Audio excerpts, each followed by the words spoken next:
You're insecure, don't know what for. You're turning heads when you walk through the door. Don't need makeup to cover up. Being the way that you are is enough. Everyone else in the room can see it. Everyone else but you. Baby, you light up my world like nobody else. The way that you flip your hair gets me overwhelmed. But when you smile at the ground, it ain't hard to tell. You don't know, you don't know you're beautiful. If only you saw what I can see, you'll understand why I want you so desperately. Right now I'm looking at you and I can't believe you don't know, you don't know you're beautiful. That's what makes you beautiful.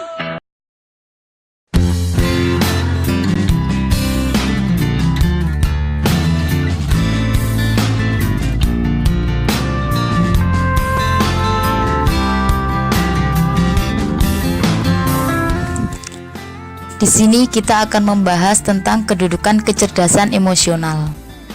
Pada waktu lalu, orang mengartikan intelijensi sebagai kemampuan memecahkan masalah dan bersifat umum. Intelijensi dapat diukur dan biasanya dinyatakan dalam angka atau question. Banyak orang menyebut tes intelijensi sebagai tes IQ, merupakan penyebutan yang tidak tepat. Sebab sejak tahun 80-an, pandangan mengenai intelijensi ini adalah pergeseran dari sesuatu yang bersifat tunggal menjadi sesuatu yang bersifat majemuk. Gardner 1991 atas dasar penelitiannya mendefinisikan intelijensi sebagai kemampuan untuk memecahkan suatu masalah atau untuk menciptakan produk yang berguna dalam satu setting budaya atau lebih. Kemudian definisi tersebut direvisi lagi menjadi potensi biopsikologi untuk memproses informasi yang dapat digiatkan dalam suatu setting budaya untuk memecahkan masalah atau untuk menciptakan produk yang berguna dalam suatu budaya.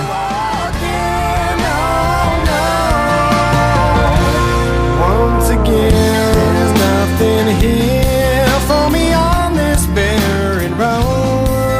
There's no one here while the city. Atas dasar temuan awalnya, Gardner memilah intelijensi menjadi 7, yaitu yang pertama verbal linguistik, yang kedua logical mathematical, yang ketiga spatial, keempat bodily kinesthetic, kelima musikal, keenam interpersonal, dan yang ketujuh intrapersonal.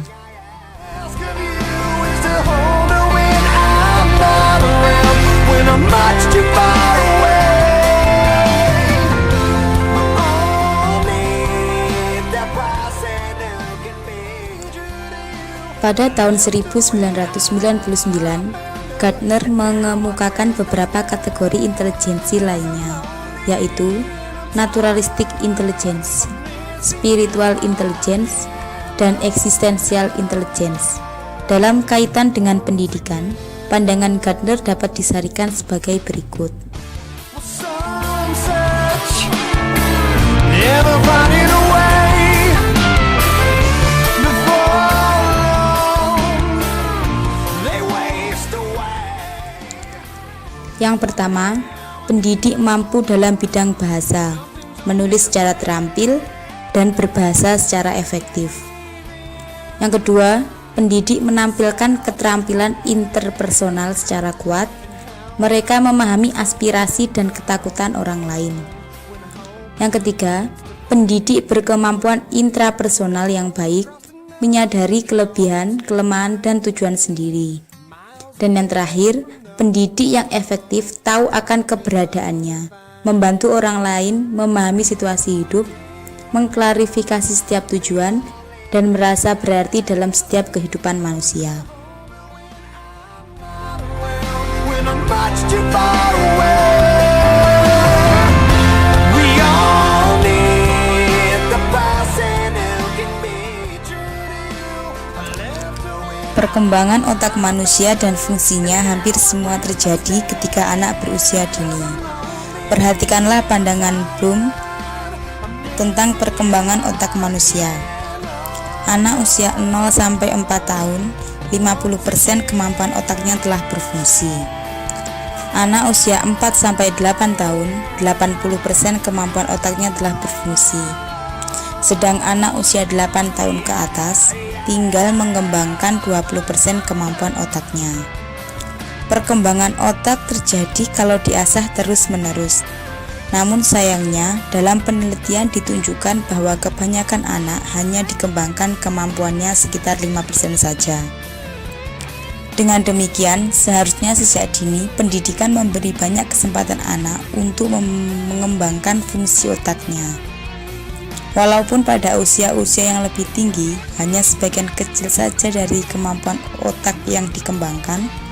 Namun, apabila dasar pengembangan kemampuan otak telah diletakkan pada pendidikan anak usia dini, maka pada usia-usia selanjutnya, yakni ketika anak muda di masa remaja, akan memberi kemungkinan yang lebih baik daripada sejak awal anak tidak dipersiapkan. Dalam kaitan ini, Gardner 1999 menyebutkan bahwa anak didik yang dikatakan memiliki pemahaman yang mendalam atau deep understanding adalah anak yang mampu mengaplikasikan pengetahuannya dalam kehidupan nyata. Belajar tidak berhenti sampai anak memperoleh nilai dalam rapot, misalnya, tetapi dituntut bagaimana anak berperilaku dalam hidup sehari-hari di setting apa saja.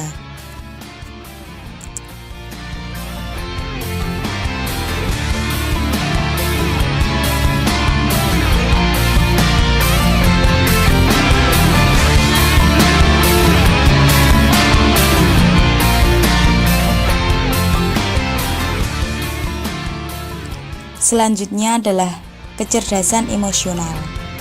Temuan Gardner tentang intelijensi menghantar ke penjelajah lebih lanjut, sehingga muncul pandangan baru tentang intelijensi. Misalnya intelijensi emosional, intelijensi sosial, intelijensi spiritual, dan mungkin akan berkembang sebutan intelijensi lainnya. Seberapa penting kita membahas intelijensi bagi seorang pendidik? Sejauh ini orang cenderung mengatakan akan pentingnya intelijensi rasional pada umumnya.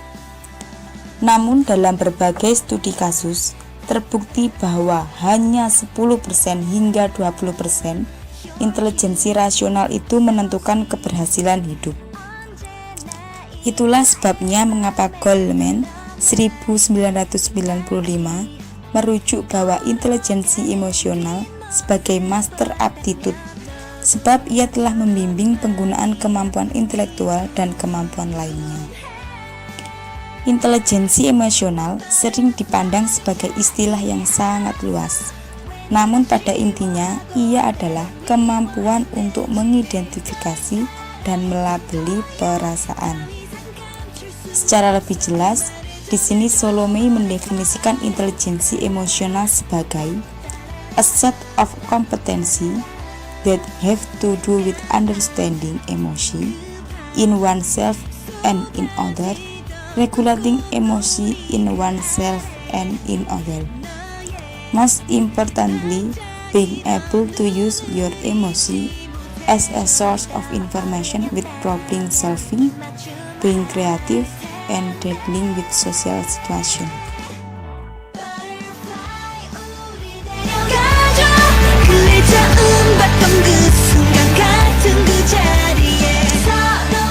Berdasarkan definisi dari Salome, kemampuan tersebut dapat dirinci sebagai 1. Kemampuan untuk memahami diri sendiri. 2. Kemampuan untuk mengekspresikan suatu emosi secara tepat. 3. Kemampuan untuk memotivasi diri sendiri. 4. Kemampuan untuk mengatur emosi sendiri. 5. Kemampuan untuk memecahkan suatu masalah dan mengevaluasi resikonya. 6. Kemampuan untuk menyelesaikan konflik. Dan yang ketujuh, kemampuan untuk berempati.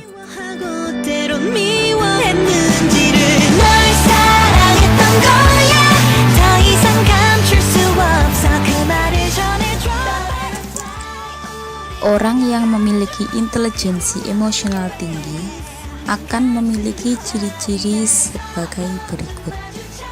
Yang pertama, mereka akan lebih percaya diri.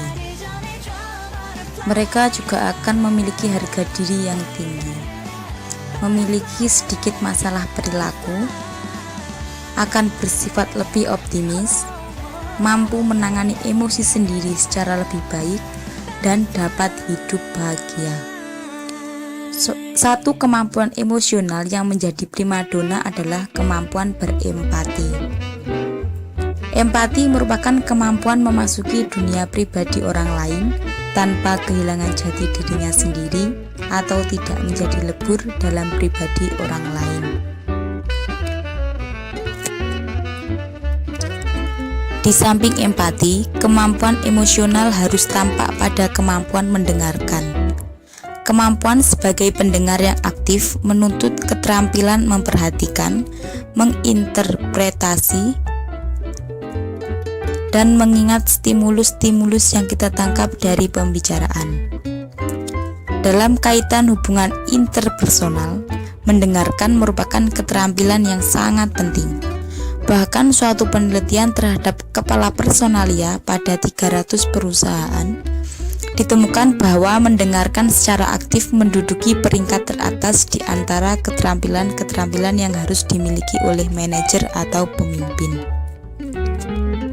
Kunci pokok kompetensi sosial adalah bagaimana orang mengekspresikan perasaan-perasaannya. Paul Ekman menggunakan istilah tata cara tampilan atau display rule mengenai penampilan perasaan-perasaan tersebut yang banyak dipengaruhi budaya setempat. Erat kaitannya dengan peran pendidik, maka tampilan intelijensi emosional akan menampak pada perilaku. 1. Mengorganisasi kelompok. Esensinya adalah kemampuan mendidik, yakni memprakarsai dan mengkoordinasi aktivitas kelompok. Yang kedua, merundingkan solusi, yakni kemampuan sebagai mediator, mencegah dan menyelesaikan konflik. Yang ketiga, hubungan pribadi, yaitu kemampuan berempati dan menjalin hubungan baik. Dan keempat, analisis sosial, intinya kemampuan mendeteksi perasaan orang lain. Bila kemampuan-kemampuan hubungan interpersonal tersebut tidak diimbangi dengan kesadaran akan kebutuhan dan perasaan serta bagaimana memenuhinya, akan mengarah ke kekosongan keberhasilan sosial. Orang akan menjadi bunglon sosial. Bagi para bunglon sosial yang terpenting kemenangan sosial, walaupun mereka hidup dalam ketidakcocokan antara wajah publik dan realitas pribadinya. Selanjutnya, untuk apa emosi manusia? Secara umum, emosi berperan utama dalam menghadapi situasi-situasi krisis. Oleh sebab itu, emosi bisa berfungsi untuk 1. Merasakan dengan hati atau emotional mind. Yang kedua, melakukan pembajakan emosi atau emotional hijacking.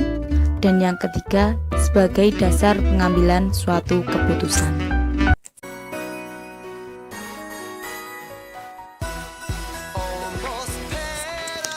Aspek-aspek dalam intelijensi emosional. Intelijensi emosional merupakan konsep yang sangat luas. Namun demikian, intinya adalah kemampuan untuk mengidentifikasi dan memberikan label terhadap keadaan emosi seseorang. Dengan demikian, secara sederhana cukup menggunakan 3 suku kata untuk menyatakan suatu emosi. Saya merasa senang, misal juga saya merasa sedih, saya merasa jengkel, dan banyak lagi yang lainnya. Kemampuan-kemampuan utama sebagai pertanda keadaan emosional, misalnya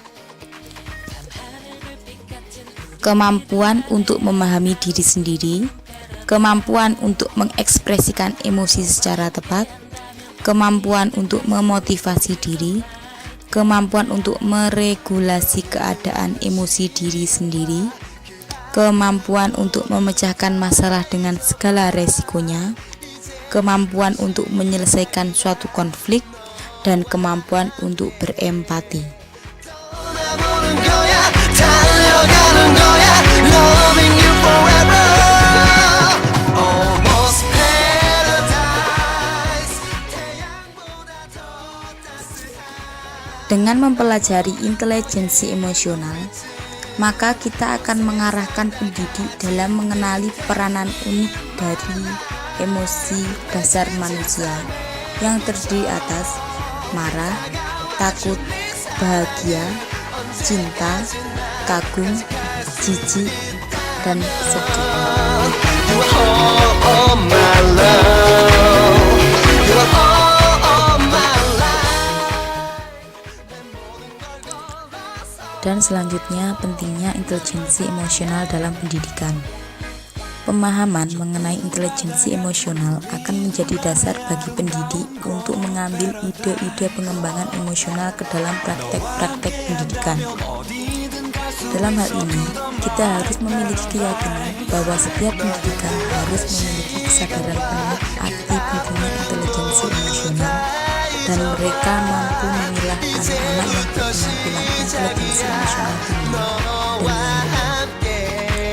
Dalam hal ini, pendidik perlu mengembangkan lingkungan belajar yang positif berdasarkan pada perkembangan atas perasaan dan kebutuhan. Pada bab ini akan dijelaskan apa sih intelijensi emosional. Yang pertama, intelijensi emosional membantu menangani situasi-situasi yang 내 지친 삶의 꿈처럼 다가와준 네 모습을 언제까지나 간직할 수 있다면 meningkatkan kesadaran dan ekonomi membuat anak hidup lebih bahagia, membuat anak menjadi orang yang saling menghargai, Paradise 태양보다 더 따스한 날 보는 너의 눈빛은 온 세상 다 가진 듯해 In my life 내 지친 삶의 빛처럼 다가와준 네 사랑은 언제까지나 간직할 수 있다면 언제까지나 사랑할 수 있다면